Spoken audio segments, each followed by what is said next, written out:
We all know the story of the grasshopper and the ant. The ant worked very hard all summer gathering food and stowing it away in her nest, but the grasshopper just played. He played his fiddle, he danced around, he didn't prepare for the coming winter.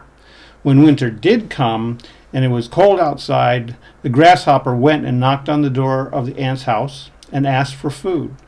The ant told him, "I worked all summer really hard to gather this food, to grow it, and to bring it into my house, and I have just enough left for my family. I'm sorry, but I can't help you." And the grasshopper hopped off into the snow, and that's the end of the story. Well, the same thing can happen with people. My brother Hollis worked very hard making a garden and growing food for his family. Meanwhile, I just played on my computer. And even though I learned some really interesting but entirely useless stuff, Hollis was hard at work growing his garden and preparing for the winter to feed his family. So, what happens now? The winter comes. I go to Hollis's house, I knock on his door and say, Hollis, I don't have any food." And Hollis says, "I worked hard all summer, and I just have enough food now for my family. Sorry, I can't help you." And so I hop off into the snow. So, summer's not over yet. We are still locked down, and I've been playing on my computer, learning interesting but useless things. And one of the interesting things I learned to do, to color grade videos to produce the teal and orange effect. Now, what's the teal and orange effect about? It turns out that no matter what continent your ancestors came from, your skin tone falls somewhere in the orange region of the color wheel.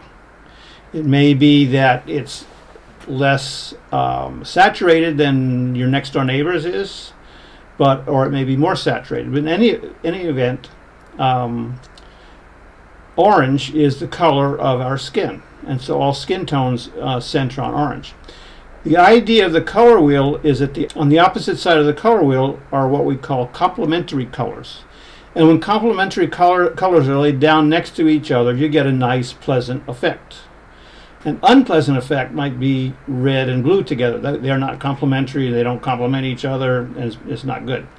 But teal and orange are complementary colors, so that if there is a teal subject, an orange subject, with a teal background, that produces an interesting effect. And today, most movies, the colorists who prepare the movies for production are using this teal and orange effect. So they emphasize the orange in people's skin tones, and then they take the background and give it a teal cast. And you'll see this over and over again if you pay attention to it. We don't realize what's going on because the people who produce these movies are so clever about how they do it, but it's an important part of the dramatic effect that many movie producers are able to achieve. For this demo, I'm going to use DaVinci Resolve 16. DaVinci Resolve is one of the two major programs that the professional colorists and movie producers in Hollywood use. It's a very powerful program. The regular version is free. It's amazing. It does a lot of stuff. I paid $300 for a perpetual license for all upgrades, for a few extra features that I get out of it. I don't know if I'll ever really use them, but nevertheless, I paid for it. But for free, you can get this amazing program, and it does a lot of stuff. In any event, I want to show you how I get a teal and orange effect with a little video that I did of little Josephine. We all visited Hawaii together a few months ago, and Josie was watching Grammy cook an egg. I took a brief video of that activity, and I think I can use that to show how the teal and orange effect is achieved in Hollywood when they color grade. So how do we begin? Well, I have here a video that I took of Josephine in Hawaii back a few months ago. This is this one right here. It was shot at 1920 by 1080 full HD resolution at 30 frames per second. Now let's go to the DaVinci Resolve new project settings here. We'll start a new project right here. and we will call it, well, we won't give it a name yet, but we will eventually.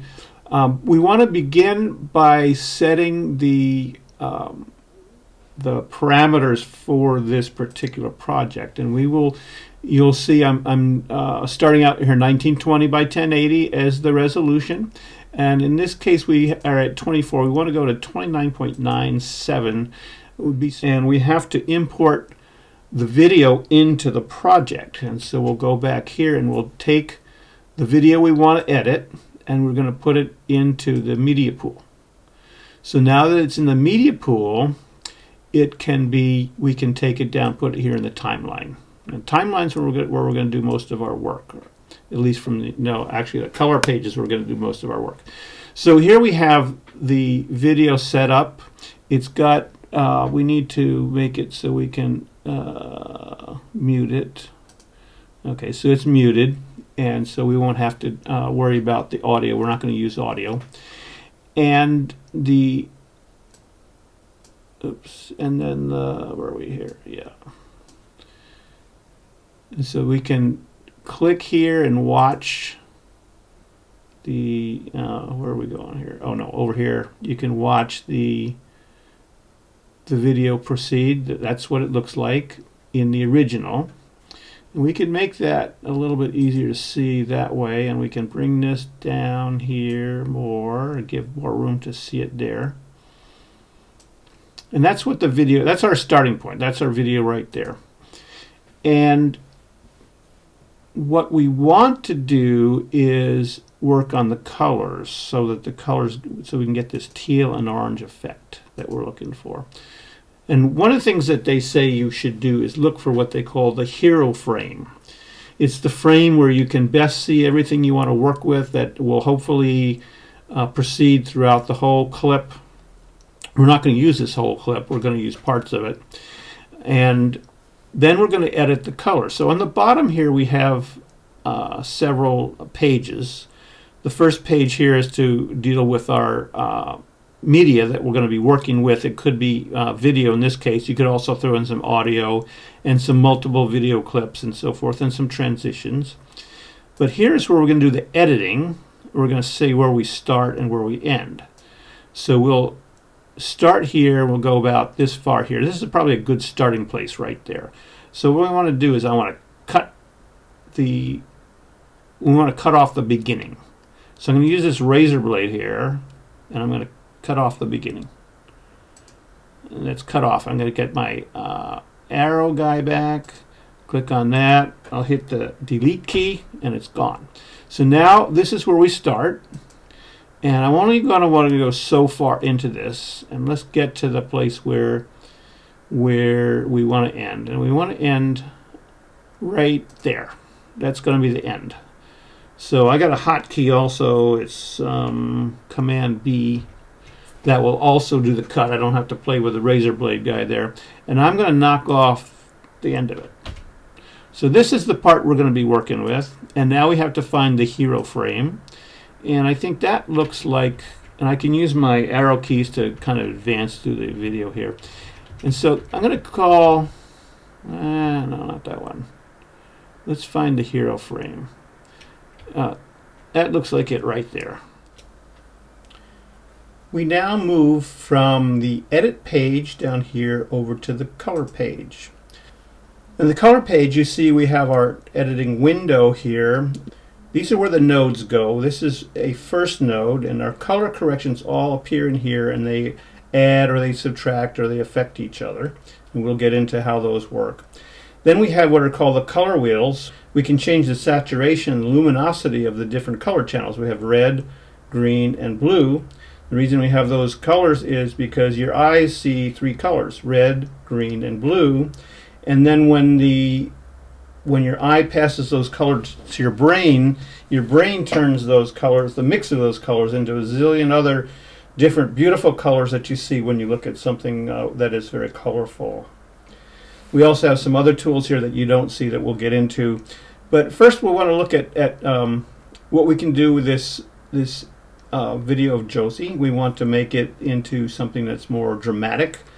not something that would be we would call an archival file that Grammy and Abuelo and Mommy and Daddy would want to keep as a keepsake of Josie growing up, but more as a demo for how we can make something more dramatic, the same way they do in Hollywood.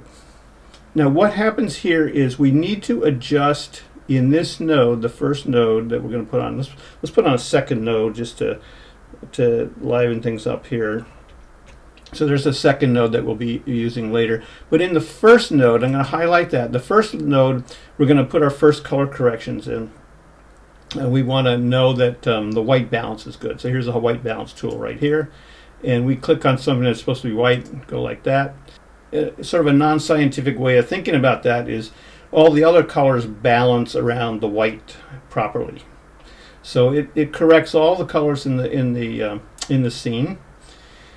Now we have here these 4 wheels, and the wheels do a couple things. One is they can change the intensity, the luminosity of the image, and we can raise the luminosity like that by changing the offset wheel here. Let me reset that. Okay. And you'll notice that all of these scopes go up as I raise the. I can change the luminosity of the entire image by cranking up in the offset. The offset affects the whole image, and it raises the whole spectrum of the luminosities up or down like that. So I can move them up and down. Now the idea here is, here we have the reds, and the reds are above the bottom. If the reds go down or any of them go into the bottom, what that means is the blacks become completely black, and and some things that aren't quite black start to turn black, and you lose detail.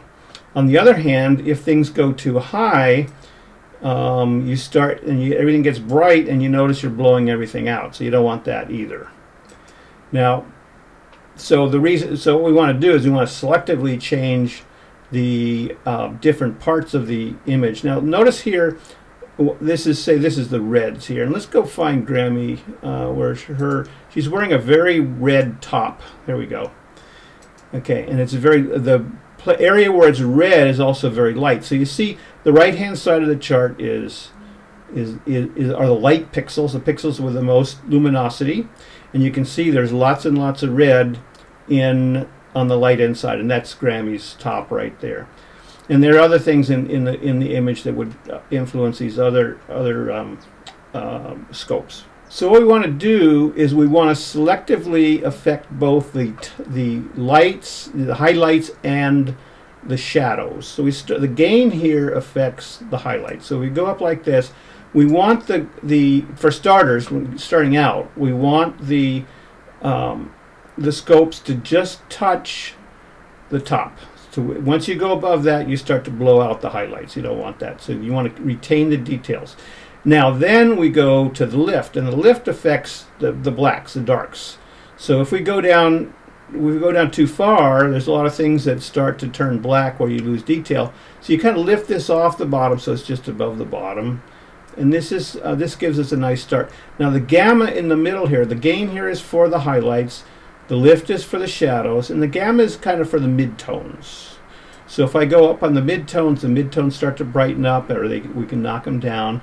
And the midtones tend to be what's in people's faces in most scenes. So that's what you'll see. So you notice when we affect the gamma, it doesn't take us the highlights above the top. It doesn't drop the shadows below the bottom, but it affects the middle in here. So what we're going to want to do is we're going to want to use these scopes to adjust the lighting in the image, and I think we've done that now. We've made sure that the highlights don't go too high, the shadows don't go too dark, and we've got, I think, a eyeball about what we want with the image here. So this is a color corrected scene. We've corrected the white balance, when we've balanced the highlights and the shadows to where we would want to have them. So now we want to take this to a different image, a different scene, a scene in which is kind of dramatic, not something we want to keep to remember little Josephine by in 15, 20 years from now, but something that for this week will demonstrate how we bring, or how they in Hollywood, and how in Hollywood they bring drama to a scene. Okay, so what we're going to want to do first is we want to have this node is where we're going to bring teal to the background. If you remember, let's go back to these color wheels again. By the way, you notice each one of these is a color wheel, and from the color wheels you can tell what the complementary colors are. So let's just look at the gammas right here, and the teal is over here somewhere about there, and the orange is right there. It's at the opposite side of the color wheel. So those are complementary colors, teal and orange, and to the eye they are pleasing, especially when one color is the background and the other color is the foreground. So if you do design, that's something that you will look for. You'll try to achieve. You want to use complementary colors. Say in a web page, you want complementary colors, and you want to. An example would be teal and orange, be two complementary colors. So the theme would have both colors in it. So what we're going to want to do is we're going to want to have this node here, but we're going to also want to put another node in that will allow us to mix the two. So first up here, this is the main node, and this is the node where we're going to actually put in the teal. That's the background, and I have that node highlighted, and you'll see we're going to change this thing here. I'm going to use the master one right here, and we're going to go this way to bring teal into the whole scene. And I don't know if that's teal or not, but it's teal enough. Where's more teal? Okay, so there we go. We'll call that teal. So there's your teal background. Now what we also want to do though is we want Josie's face to be we want good skin tones in her face, and those skin tones are going to be, remember, in the orange, as pretty much all of our skin tones in the orange. Some of it's more saturated, and it doesn't matter what continent your ancestors came from. What's going to vary is the hue where you are around the circle, but how saturated the colors are. So lighter skinned people will be more saturated. Darker skinned people will be less saturated. But you'll still be on that line. Now, we need to isolate her face because that's what we're gonna do. We're gonna keep her face in the orange, and we're gonna put the teal and everything in the back. So we use this tool right here, right there, and we're gonna put a circle. This is called a power window, and I'm gonna put that circle over her face. And we're going to kind of narrow it down. We're going to bring it in so it's just her face. And let me just make it a little bit bigger. There she is. Okay, so that's Josephine. Notice over here, in this node, we're only seeing her face because that's what it is. Now I can turn this on and off so you can see there's her face. But you can see we're also that the tone in there is not the tone of the background of the background where we put the teal in anymore.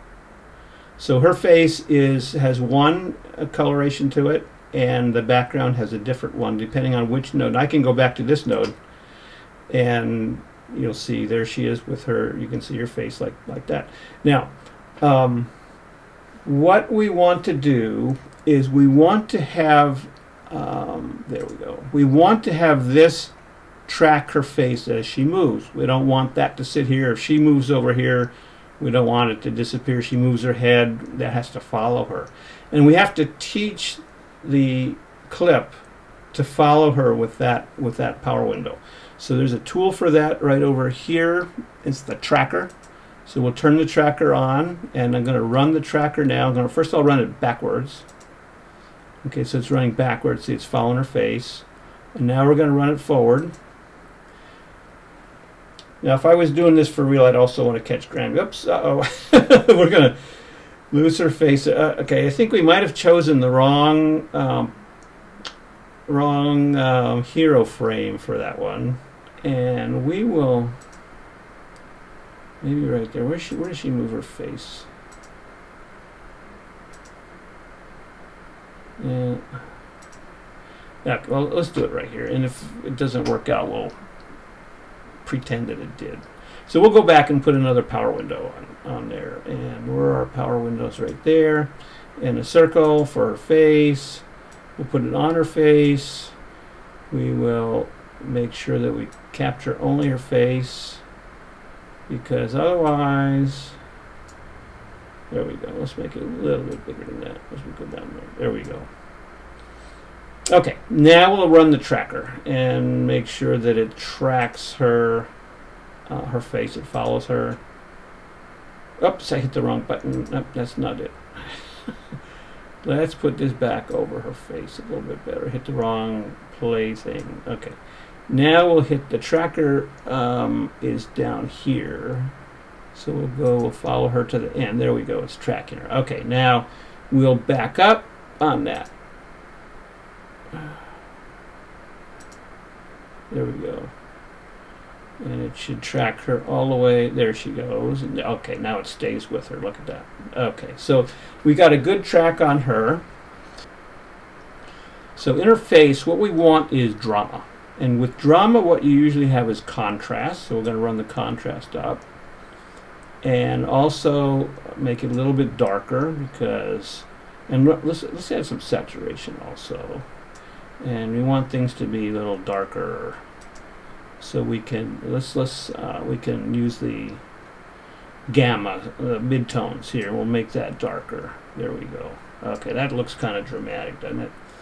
Okay, now let's go out here, and we're going to add what we call an output node. Let me add that guy in there. There it is. Okay, there's our output node. Now let's run the video from the beginning. Let's see how that goes.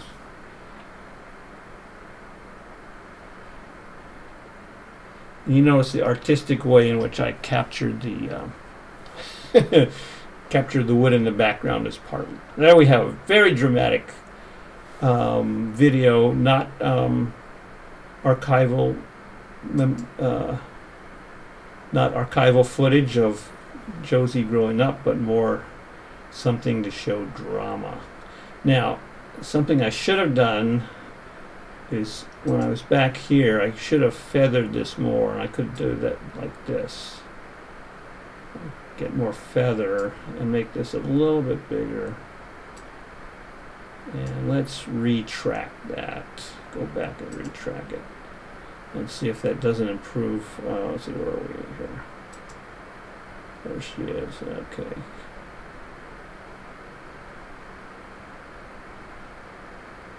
There we go. Now we better back up because we didn't. We got to get the beginning part too.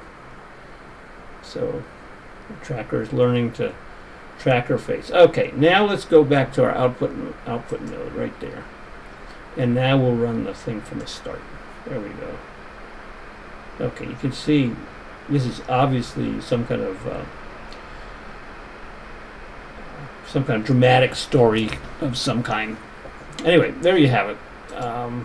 There's a lot more to this. There's a lot more things you can do, but I just have fun playing with it. So thanks for watching. You can see that if I was ever hired to do this for a living, I'd be fired the first day. However, it sure beats having to work hard and make plans and prepare for the coming winter. Thanks for watching. Bye.